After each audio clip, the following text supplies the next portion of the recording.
Hello? Sino yan? Tangina.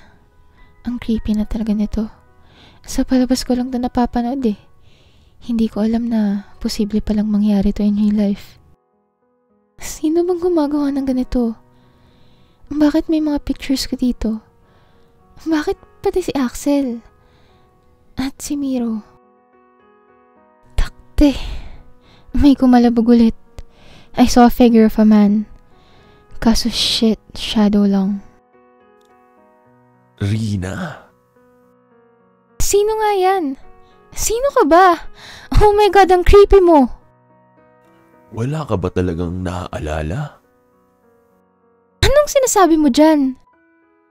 Kahit konti. I don't know kung anong sinasabi nito. But my head started to explode. Sobrang sakit ng ulo ko. I think... Hello po. You're probably shocked po na makitang nasa hospital ka right now. Nag-pass out po kayo kahapon and dinala po kayo rito ng isang lalaki. Ha? Nagpakilala ba yung lalaki? Sobrang sakit ng ulo ko. Anong nangyari? Na-overfatigue po kayo. It's better na mag-rest po muna kayo. And wala pong binigay na details yung lalaki. Nagmadali pong umalis. Thank you po. Okay. Oh, chill lang. May mali talaga. Pero this time, ako na maghahanap ng sagot. Hindi na ako pwedeng maghintay lang. Hindi ako makakaasa kay Axel. Hindi rin ako sure kung kaya kong pagkatiwalaan si Miro. I started typing on my laptop.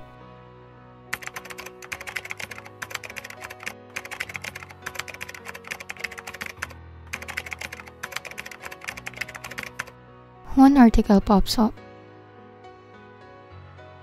Wait, what? Parang lalo akong nahihilo.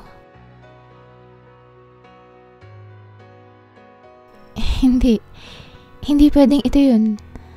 Iba lang siguro ng name. Coincidence lang, di ba?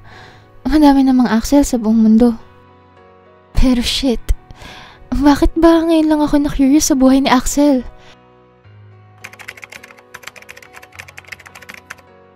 A profile appears. Familiar. The same profile photo I've been chatting with for 3 years. What the hell? Halos mabato ko yung laptop ko sa lumabas na result. Hindi. Imposible to. Bakit wala akong nakita dati pa? Bakit wala man lang hint na ganito? I opened my account. Kita ko na active si Axel. Kung nawawala si Axel, sino tong kausap ko? I didn't tell anyone. Barbs, Yang, not even Miro. Wala na akong tiwala. Not until I know the truth. Miro is still acting distant. And honestly, part of me doesn't want to ask anymore. Uy, Rina, okay ka lang ba? Parang lutang ka lately eh. True the fire. Parang ang dami-dami mong iniisip. Yup, ox ka lang talaga, girl. Ang OA nyo? Oo, okay lang ako. There's nothing to worry about. Sure ka? Wala kang post. Wala kang chika. Hindi ka ganito dati. Sobrang daldal mo kaya? Oo nga. Ang kulit. Just focusing on some things. Like, things or someone? Things nga. O sige na. Punta pa ako sa library eh. Kung hindi totoo si Axel, sino? Yung boses, consistent. Yung style ng messages, familiar. Yung effort, parang alam na alam lahat ng gusto ko. I started scrolling through my old chats with Axel. Yung flowers. Yung playlist. Yung pababang tone ng boses pag nagvo-voice message. I hate. Basta kahit anong mangyari, love, andito lang ako. I tried to open one of Miro's old voice messages when we were playing Mobile Legends together. Uy, revive mo ko rin na. Dito lang ako. Tang ina, ang familiar talaga. Love, gusto mo ba sunduin kita today? I can drop by after class. Saan ka manggagaling? Secret. Basta I'm near. This time, I'll make sure na magkikita na tayo. Pwedeng coincidence. Pwede rin... Let's see kung may lilitaw na Axel. Pero ayoko nang umasa. Pero part of me gusto makita sino si Axel. 20 minutes passed. No sign. No familiar face. Gaya lang ng dati. Ano pa nga bang ini-expect ko? But it's different right now eh. I know na nawawala siya. And I'm really curious about kung sino ba talaga siya. It's not just about feelings eh. Tao na ang nawawala and the worst part is, anong kinalaman ko dito? I saw someone across the street. Si Miro. Naka-black hoodie. Parang may kausap sa phone. Pero, before I could move closer, Miro suddenly walked towards the opposite direction. I decided to follow him. I'm not sure kung may sense to pero kung si Miro nga yun, bakit parang...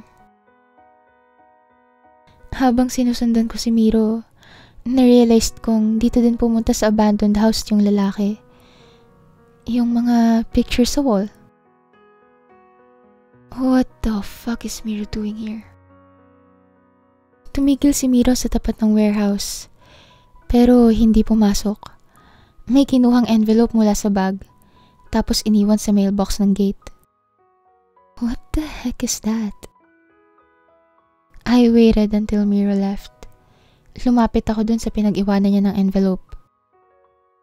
May nakasulat na to D. Sino si D? Out of curiosity, inopen ko yung envelope. May series of clipped newspaper articles. Missing teen. Surveillance photos. Some showing me and Axel? This again? Gaano karami bang tawang may picture ko? One picture stood out. It's a blurry side profile. Taken from far away. But definitely me. Instead na iwan yung envelope, kinuha ko. No, I need answers.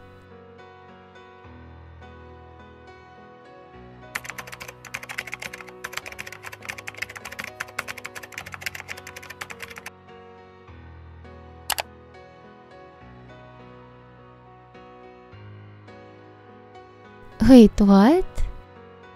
Nag-scroll pa ako. Witness name. Miro Enrico.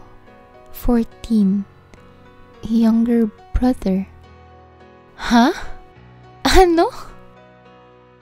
Miro is Axel's younger brother? Flashbacks start to replay in my head. All the familiar gestures.